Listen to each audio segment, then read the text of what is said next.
Hey guys, welcome to my channel and my podcast. It's your girl Oyetoro. I have sitting with me Miss Dom Dotson. Hey, she's my homegirl. I'm really glad to have her here today because we're going to be talking about some exciting stuff regarding, improving your GPA and also competing on the multi-curriculars, which is the moot court, trial team, and journal competition. Yeah. And what it turns out is Ms. Dominique and I are both on journals. Although it's not law review, we're in journals. Shout out to my girl Jazz though for making that journal. Hey, congrats Jazz. Repping for the black people. And also, we have we both tried out for moot court. Unfortunately, we didn't make it. So while we might not be the best people to give you advice on how to get a moot court, we could talk about it. And that's what we're going to do. And I'm also trying out for the trial team competition. So I think that we can give some insight as to what goes on and what it looks like.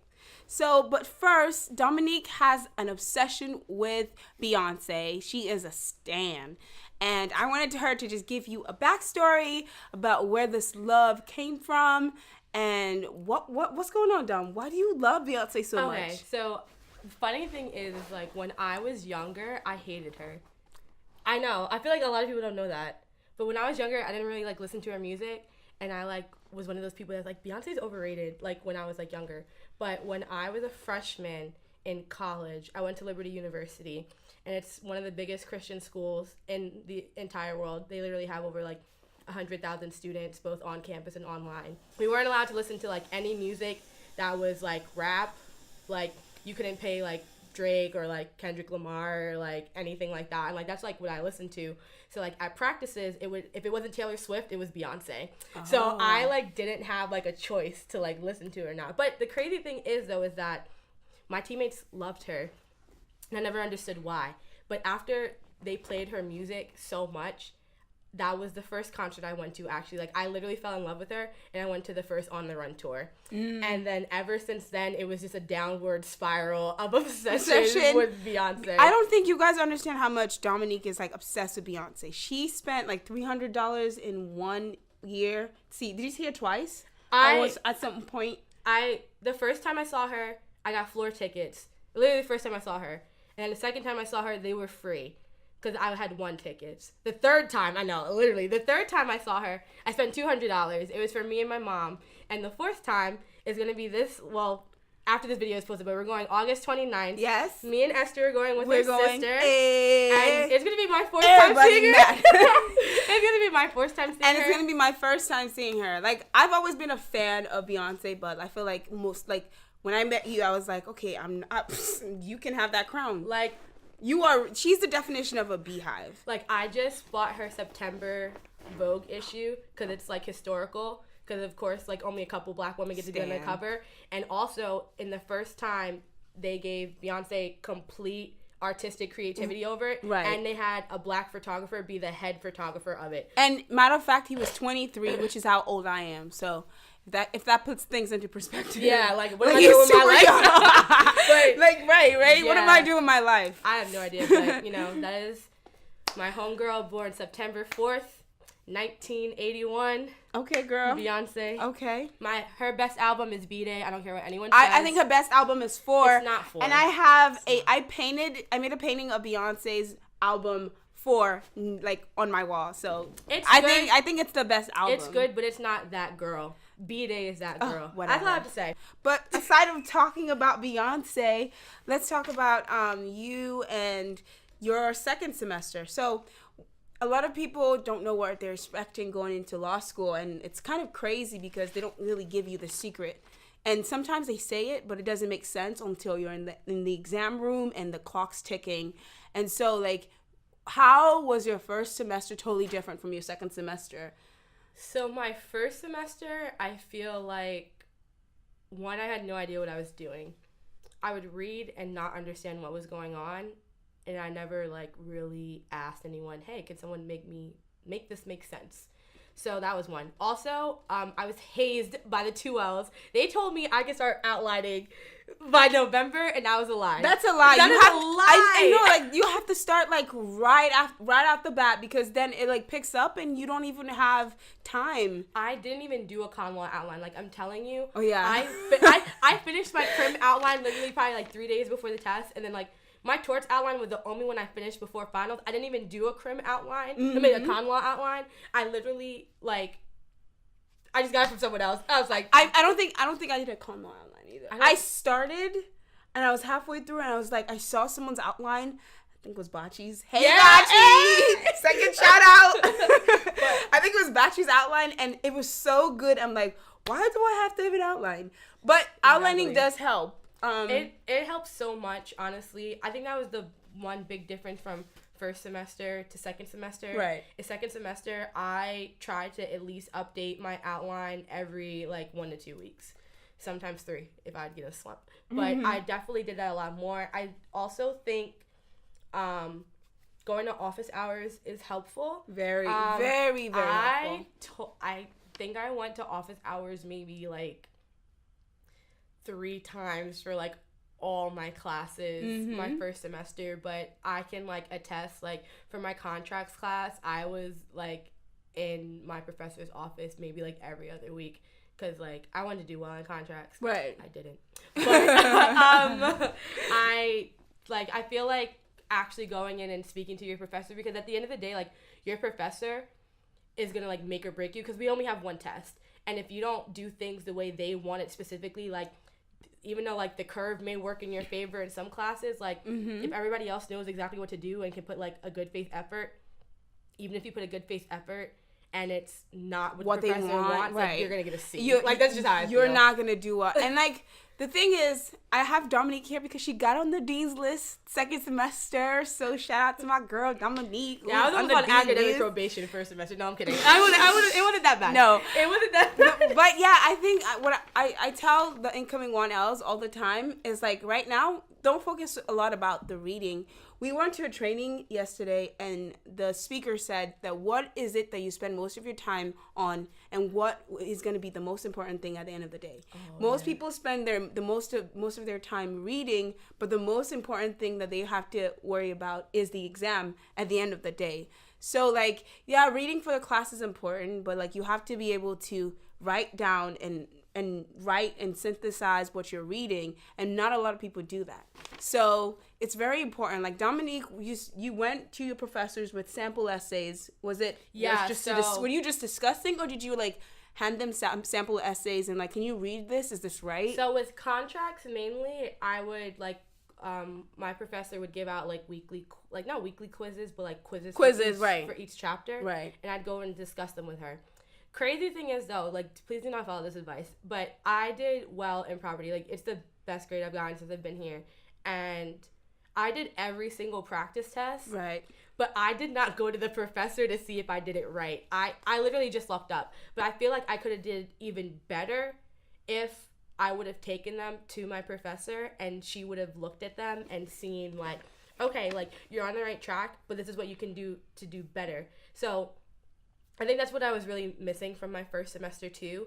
It's like, yeah, I'm doing practice problems, but am I doing them right? Right. And, like, you're gonna, like, of course we learned, like, the way to write, like, IRAC, BARAC, FRIRAC, whatever, TRIRAC, your rack, crack is like, my rack. literally anything, any way of form you can think of, they have a variation for it.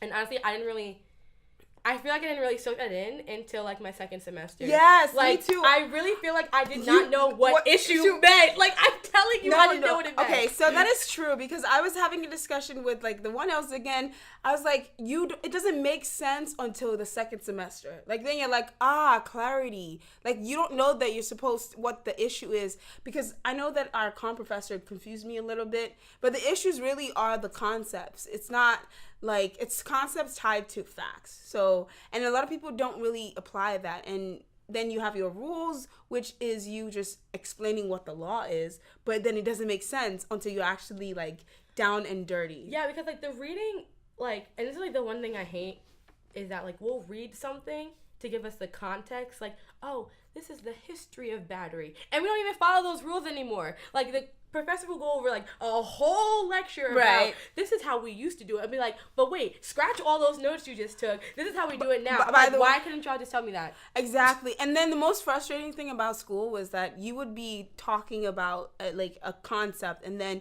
2 to 3 weeks later, your professor tells you, well, this is the exception to that concept. You're like, wait, why didn't you just show me? But they have to use a case to tell you that that's an exception to that concept. And sometimes it kind of seems like law school is very archaic when you teach that way, because then students are like, well, I'm confused. And then that's why a lot of the confusion comes from. But kids who do well know that up front, and they know that early on. Yeah, I mean, second semester, I feel like I really just, like, actually, like, put my head down, went in my books. Like, for the last, like, month of school, I mean, I was, like, in the library doing practice problems, doing them on my own at first to make sure, like, I understood. Mm-hmm. And then whenever I needed, like, the gaps to be filled in, like, I would go and work with other people. I'm going to shout out Jasmine again, because she definitely helped me with property. That's good. Because I didn't know what precatory or purgatory meant. I still don't know what precatory. I think that's I don't what know it what is. purgatory means. Well, not whatever, precatory. What's that? It's like the language where, like, you don't know where, like, the interest is going to divest to, because it's uncertain if it's going to be, like, vested or not. Like, the next person it goes to. I didn't know that. I didn't know that. Was it on the exam? It was on the exam. Okay. Whoa! Okay, but let's move on to trying out for these journals and trial team and moot court. These are called law curriculars. Co-curriculars. Yeah. And they're things that you do outside of your classes that are highly respected by people who interview and who are potentially going to hire you as summer associate. So, Dominique, how was that process? Because I made a vlog of how hellish the journal competition was. If I can keep it 100, I didn't want to do it. Like, I'm being dead serious. Yeah, it's like you're done with your exams. Like, the last thing you want to do is have to read for a blue book. Like, May 8th was our civil procedure exam, our last exam. Right. And I was like, your girl done. It's summertime. And then I'm just like, oh, wait, it's not summertime, because I made a promise to one of the former Bolsa presidents that I was going to do it. I'm going to be committed to everything. And but then, like, when the blue book exam came out, like, you could either take it that Saturday after finals ended or the next Saturday. I definitely skipped that first Saturday because I did. Yeah, I wasn't doing that. I didn't do that either. There was no way I was doing that. I wasn't gonna do that. No, I actually took that weekend off and I started studying on the Monday after. I was like, okay, I'm gonna start on Monday, and I did. And I read the blue book from the front to the cover. Yeah, some people didn't. I didn't. I'm gonna keep it straight up. Like, some people did. I actually did. Like, and I think I know most of the blue book rules since I've read that. But at some point I gave up. But I read it back to cover because Alicia said read it back to cover. See, you want to know what the crazy thing is though, and I feel like it's like a joke. I took my blue book exam, the second weekend, and Esther's class for her I think it's her legal writing class. You guys had to purchase like a thing for your class, right? A book? Not a book. The online program. Yeah, we did. Exercise. I purchased that. Oh, you did? And I did every single one of those. And I spent $30. So you know what, JLPP? I need $30. You could have called me. I could have asked someone. Yes. The funniest thing is I literally spent $30 on it, and I asked other people from our class, and they were like, you should have spent $30 on it. And I was like, right. Oops, I already spent $30 That's a good thing that you pointed out, because Alicia recommended taking the LexisNexis test online, but then I went back and I thought about it. I was like, I have that Blue Book practice online portal, and I actually used it, but it was kind of too late when I realized it. So, like, going forward, if I would encourage someone studying for the Blue Book exam, don't worry about learning the Blue Book. Worry about taking those practice exams. But you have to kind of read to know what it is. Yeah, I'll tell you, I read, I don't know how many sections there are. There's like 18. But I know that once I hit like 14, Rule I said, "Home, I'm done." Like rule 14. There was like I think it's up to rule 20 or something. It was, but I think it was once I got past the periodicals and like videotapes. I said, "I'm not reading this anymore." Yeah, the periodicals. I'm like, I can figure it out. So like how it works is like when you read at least the first 5 pages, especially for the cases, when you have a grasp of what you're supposed to do, those practice problems just reinforce it. Just go back and take all of them, because like even after reading the book, when I did the practice exams, I was still getting it wrong. So when I started taking the practice exam and I did it twice, I was like getting it right. So that's when I was like, man, I could have just done that in the first place. Yeah. So save yourself the stress. Read maybe 5 pages, then go get the blue book thing like Dom did, or go on LexisNexis and just take the exam. Yeah, that's what I did. So I mean, I took a week off from my internship to do it, but I was still working. Like, so this year I did an internship and I still worked like retail on the weekends. So I was working. I literally was like, I work at Victoria's Secret, and like during my lunch breaks I was writing. So like I wrote my thing like during my breaks, and I literally handed it in. It was due at like 11:59 that night. I think I handed it in at like 11:20, but I forgot to put the honor code onto it, so I had to go back and remail it. I almost didn't make a journal. I almost didn't make one.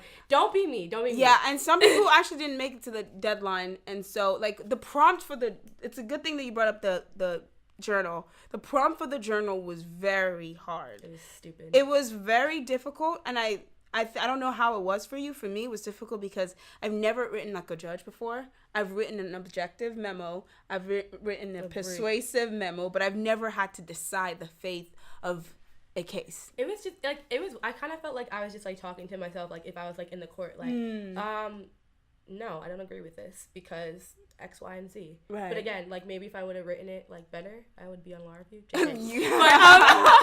But the thing is like I'm grateful that like I am on a journal, and it's like the journal I wanted to be on. What journal are you on? I am on the Journal of Law and Public Policy. So it's like actually like just like it's kind of like encompasses a lot of things. Like public policy can range from like literally anything from like civil rights to con law to like real estate to like marijuana use to like employment. Like it literally is like covers a lot of it covers so much. So we literally have like a lot of range to write on. Right. So I mean, and so like even I'm on the Journal for Technology and Law and Policy.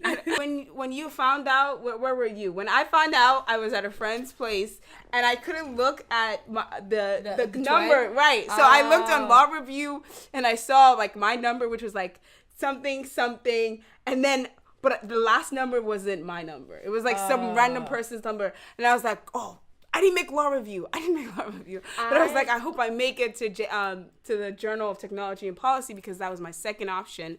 And I looked down. I was like, oh my God, my name's on it. And I'm on the floor crying. I think the first thing I did, because the crazy thing is, because we're going to talk about it next, like I was writing my moot court prompt in the middle of finding out that I made JLPP. So I literally... I was about to stop writing that moot court thing too, sure. But yeah, that's the thing too. When you get on, you might would not want to continue with moot court. If you had gotten on law review, you would not have continued. If I got on law review, I would never do anything else. I wouldn't even go to class. Right. I'd be like, I'm on law review. So I don't think it applies to all schools. Like our school, like you first take the law review competition or the journal competition, and then you try out for moot court, and then a trial team happens at the beginning of the semester. Then ADR. Oh yeah, ADR. Yeah. And it's like you said, like I actually didn't even start my moot court prompt at that point. I was already, like I had already finished the cases. I literally had written like the statement of the facts, the table of contents, everything. Wow. And I found out I was on JLPP, and I was at home. And I was with my parents. I was like, yes, like, I made it. Like, I was excited. Yeah. And then I literally texted everyone. I'm like, did you make it? Like, did you make it? I was like, Jasmine, are you on law review? Like, I literally was, like, asking everyone, like, if they made it. And then, like, I found out, like, a bunch of, like, my friends, like, had made it. Right. And, like, you know, like, we're out here representing for the black folk. You know? And, like, on the Journal of Technology and Law and Policy, we have, like, 3 black people, women, and then we have like 1 black male there. But it's really interesting that we have that diversity there. I think on each journal there's at least one Black person. Yeah. It's And really nice. I don't know if we could have said that for last year. I don't Not know. not for law review though. Alicia was on it. Oh well, no one added on. Yes. Oh, okay, got you. So yeah, she was no. on it, but she was from the previous year. All right. So what about moot court? We both practiced together. That was a horrible experience. It was. It was bad, and the reason why it was bad was because they gave us 26 cases, and it was open universe, which meant that you can go and do outside research. So I read 26 cases. Mind you, I'm still working 7 days a week. 7 days a week. So I was reading, like, in between, like, court appearances, on my break, like, everything, like, when I got home. She's a dedicated girl. And I had to do, like, in one case, and I hate this case. Don't Which ever one? read Planned Parenthood of Willamette versus AC or ALCU, because that was 63 pages I will never get back in my life. I read all 63 pages. Girl, you are tripping. I read all 63 pages. And wow. Let's just say I read over probably 600 pages. I wrote a brief that was, like, about 31 pages. Practice with Esther, and I didn't make it. It was a lot of work. But I have a writing sample now. That is good. That's good. Actually pretty good.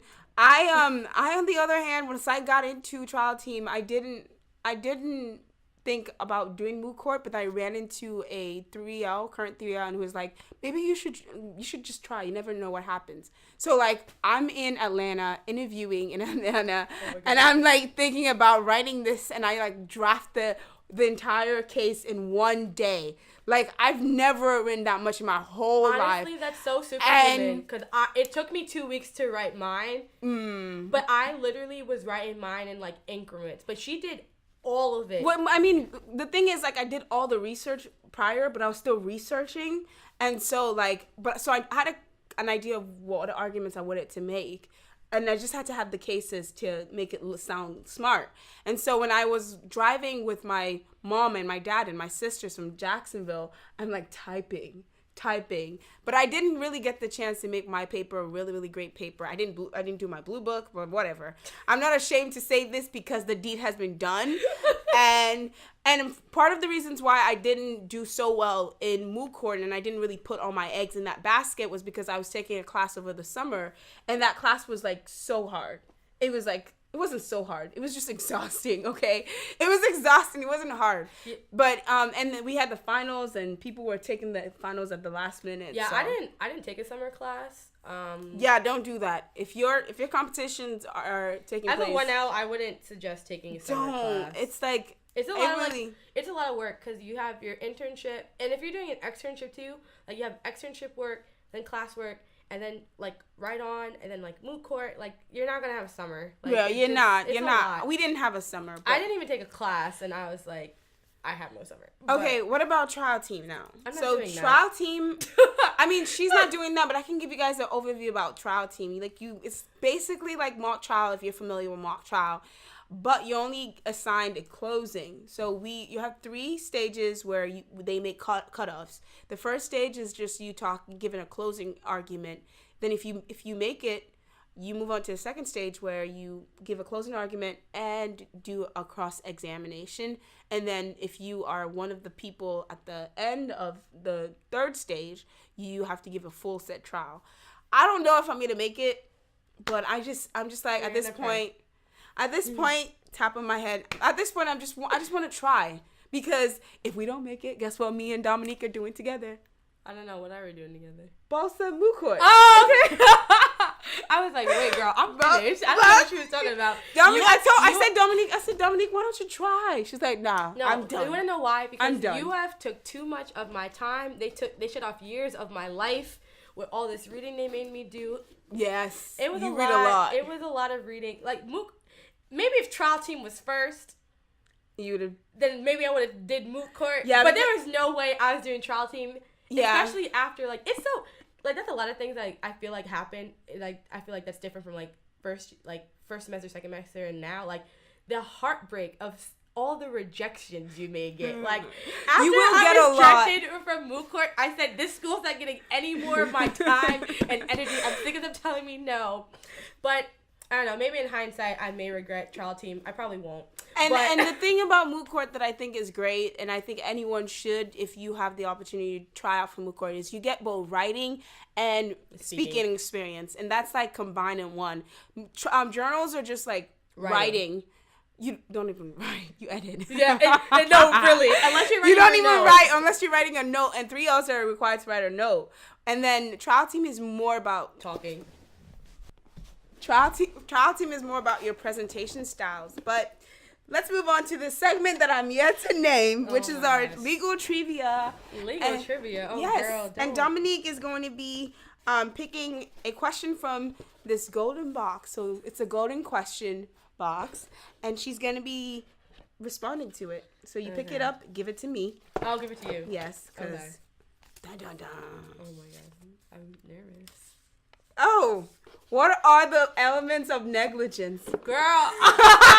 Stein, duty, breach, causation, damages. Miss Stein.